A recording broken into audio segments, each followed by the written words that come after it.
Hello all, welcome to the Lunar Sea Spire Cartoon Fan Podcast. This is episode 293, and today we'll be talking about Thumb War from Mao Mao Heroes of Pure Heart. I'm GC13. And I'm David. So, a Dorbat learns the power of trying, and everyone learns the power of bribery. I like it when cartoons have morals, you know?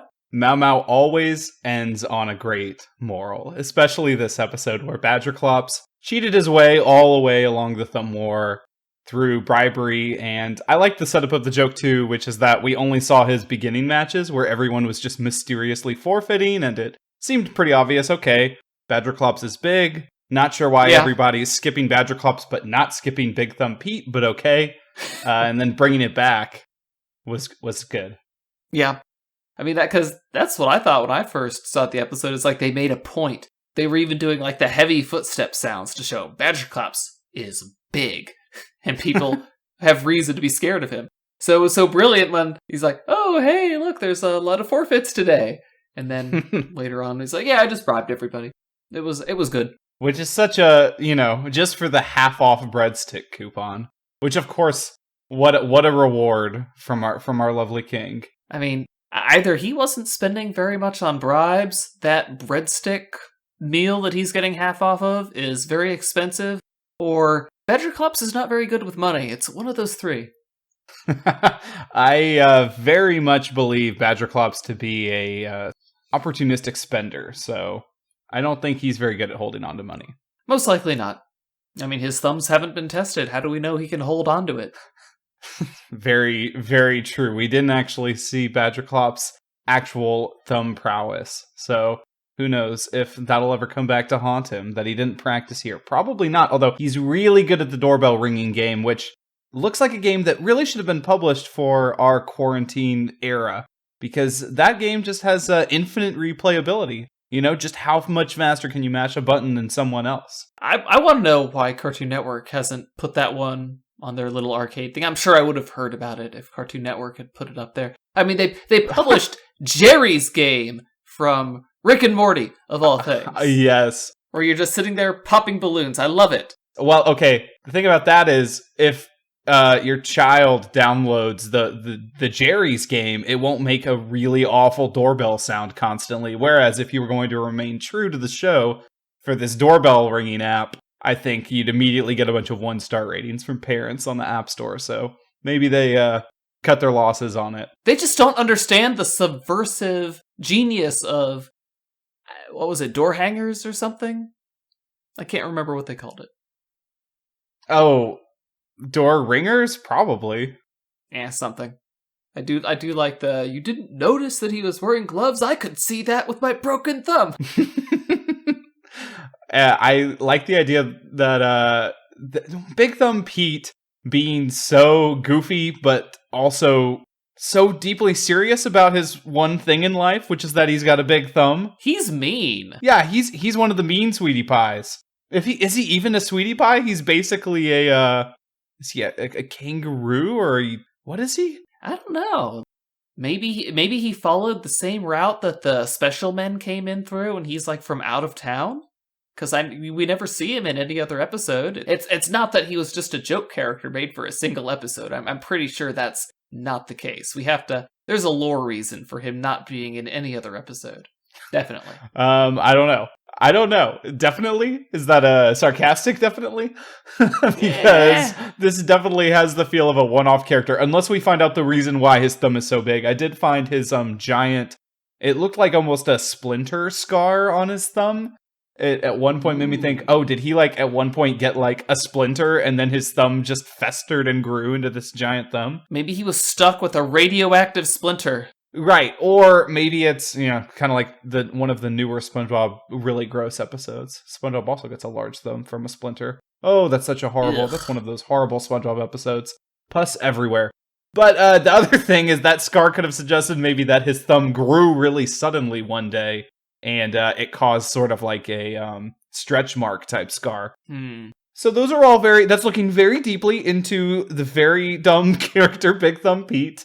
His, potential origin for his powers, his origin story. I like how they did a full-on action sequence for their thumb war, by the way. My gosh, yeah. It was a thing of beauty. Yeah, well, both of the thumbs, first of all, Adorabat's little initial thumb war, and they have like the line stagger on Adorabat's wing just like trembling a ton as she struggles to win. I thought that was like a really nice touch to like show just how much it was struggling. But then they really obviously took the cake with Mao Mao's battle with Big Thumb Pete, because it was essentially like a Dragon Ball Z battle, but just with thumbs, and, even with a Super Saiyan moment, but also with a very Mao Mao fourth wall break where Big Thumb Pete's thumb breaks through the like black barriers on the screen when he goes super abs. When he gets like, what was that? Like an 8-pack? I didn't count. But I don't think there's ever been a thumb war animated like it has been here. You saw it here first, folks. But Mao Mao has a dirty little secret in this episode, which is that his thumbs are being boosted by his gloves. He's kind of like his dad in this. And it's to me, it's a little disappointing that they didn't make it more of a clear illusion, but maybe they didn't need to. But they did place his dad first before this, right? Or am I chronologically off? Small aired 17th, but I think it comes later than that because Badgerclops is first introduced to what Geraldine is able to do in a later episode. So I can find the episode order that it's supposed to be, but I think Small was supposed to be episode 20, I think. Okay, so at this point, then it's almost like the reverse situation, which is that Mao Mao already has harbored a secret, sort of like his dad, which is that his outfit gives him extended abilities. I hear, though, it doesn't go anywhere. They never elaborate on how his gloves enhance his thumbs, because like they never allude to there being any mechanism in there. It's just, I never take my gloves off because I have cute little cat paws, but my gloves have a thumb on them, and therefore I can use a thumb when I'm wearing the gloves. It's like cartoon logic. I love it. I mean, I assumed, for some reason, when I first saw the episode, I just assumed that the gloves either were like just had stiff fingers or they had some sort of like stiff object in them. But then, yeah, you're right. I realized watching this a second time that I think it was just supposed to be kind of a joke. Like, yep, when I wear gloves, I have full hands, and when I don't, I don't. Because, like, you see his stubby paws. There's no way those control the gloves at all. But, yeah, he also has pockets when he wears his cape somehow. He has that belt. Right, the belt has pockets. Yeah. I mean, have you ever played Castle of the Winds? Old school, kind of a roguelike thing. The belts do specifically come with inventory slots. I mean, I guess there's external inventory slots that, I've seen on belts before. Even Link, I think, in Ocarina of Time puts things on like that. That might be what it's meant to represent, but... yeah. Whatever. Let's not overanalyze the character's outfit too much. We'll save that for a later episode. Yes. Also on sort of cartoon logic note, I liked the way that the announcer had to go slow-mo by direct order of the king. And that gave Mao Mao his moment that it gave Mao Mao time for a realization and to hear the whole, spiral of Adorabat happen. So that was like funny because, normally when you have that, I think there's a word for that in cinema, but you have that like slowed down time to think. It doesn't really make sense how he would otherwise be able to listen to Adorabat's side conversation, but other shows would just not make an excuse for it. It would just somehow the thumb war would be happening slowly and he would see like a moment with Adorabat happen. But instead they like directly excuse it, which I like. Yeah, I mean, it's funny because we have the whole haha lol the gloves bit, and yet they give a reason for the slow count, whereas you would expect in a show as irreverent as Mao Mao for, Mao Mao to just be observing all that and then be like, wait a minute, this has been like 20 seconds. How have I had time to... Looks up at the clerk and he's like doing the... Yeah, I mean, I don't know exactly what the philosophy is that they use, whether to, use... made up logic or, try to put in reasons in the writing for why certain things happen. And I think part of the fun part is that there isn't a hard and fast rule. And maybe the rule is more like whatever is funnier, Yeah, exactly. I don't think that there's like on a whiteboard, like we always mock tropes, or, we always double subvert or anything. I think what they have written on their whiteboard is Mao Mao is a funny show. And then they think, what'll be funny here? Yeah. They've been doing pretty well at it so far, I think. Oh, that ending still gets me. You're all under arrest. Which, in the follow-up episode, no one is arrested, so I guess some time has passed if we're looking at the deep lore here. Yeah, the deepest of Mao Mao lore, of course. The Maomalore. I'm sure that it's actually called that. Yeah. If there is such a thing. I mean, we have Koalore, now we have Maomalore. Thank you, Ronaldo, for Koalore. Yeah, that just made me think of, there's already been so many crossovers in the other Cartoon Network shows happening. Koala Princess would totally fit in Mao Mao's world. Ooh. Yeah, they weren't able to get a Koala Princess episode of OKKO. They have a chance to get Koala Princess into Mao Mao if they really want to. Oh, that would be great. I want them to do that now. Wait, I thought there was a Koala Princess episode. I mean, she's in it, but they haven't done any episodes focusing on her. An exclusive one, yeah.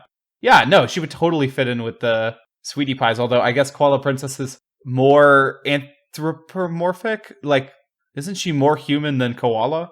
I don't know. They could figure something out. She's from out of town, or she's from another continent, whatever. I mean, it's Mao Mao. Yeah, it makes me wonder. Oh, just even saying the word human, I'm like, anytime there's a show with animals in it, in a magical animal kingdom, I feel like Adventure Time has primed me to go, but is the world also include humans in it? Where'd all that technology come from? Deepest Mao Mao lore. Maomalore. 10 out of 10, perfect. I mean, Mao Mao does some pretty intense meditation. I did like him meditating upside down. I don't know what that bird decided it was going to do in his mouth, though. I don't think he enjoyed the ride. Yeah, all those little moments in Mao Mao, like the way that also when Adorbat got really excited about the massaging, the tournament, yes. And just started accidentally massaging Badgerclops, and then as she was dancing and like just pounding her wings on his back, he just, suggested her to move around a little lower. All those little, they move so fast with those jokes. And then they did a beautiful, reveal. Wait, where'd Badgerclops go? She is now massaging a pillow because Badgerclops heard half off unlimited breadsticks and he was out the door. Which, I gotta be honest, Badgerclops had the right idea all along. I'm really craving breadsticks right now. I think it's the quarantine. I haven't, no real restaurant food in a long time, and now some Olive Garden breadsticks. I haven't watched the Sonic movie yet, but I assume that plus this episode would really make me hanker for some free unlimited breadsticks at Olive Garden. Well, you're gonna have to win 2 thumb wars then, if you want free breadsticks. Or do you only get half off the cost of the half off breadsticks? In which case, we have a recursive problem. Yeah, the mathematics wouldn't be favorable in that circumstance. I will say this, I didn't notice in previous episodes, but there were a lot of musical motifs this time around where I heard variations on the theme song. Maybe it's because I'm wearing better headphones listening this time instead of watching it on a TV. But I like the work that Mint Potion is doing here, where they, like Adorbat, when she's sort of applying the ice pack on her thumb, and is sort of thinking, there's this sweet Adorabatty themed version of the theme song playing that's sort of slowed down and is especially saccharine sounding. And, at first I thought, oh, that's nice that they, mix that theme in because that's what Adorbat is singing, right? But later they use it for the victorious music at the end too. And it almost sounds as epic as if it was a season finale finishing song, or maybe the song you would use in the credits if it wasn't for the funny dinky version of the theme song that they do in the credits. So I did notice the music this round too. I guess I'll be on the lookout now to see if they mostly just play on the theme or if there's some other themes related to characters that I've been missing. Anyway, guys, that's been us on Thumb War. Join us next week. Until then, I'm GC13. And I'm David. Don't forget to leave us a review on Apple Podcasts or anywhere else. Later, everybody.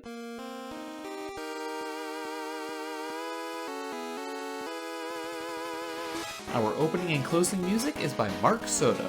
For more cartoon-related content, please visit lunarseaspire.com.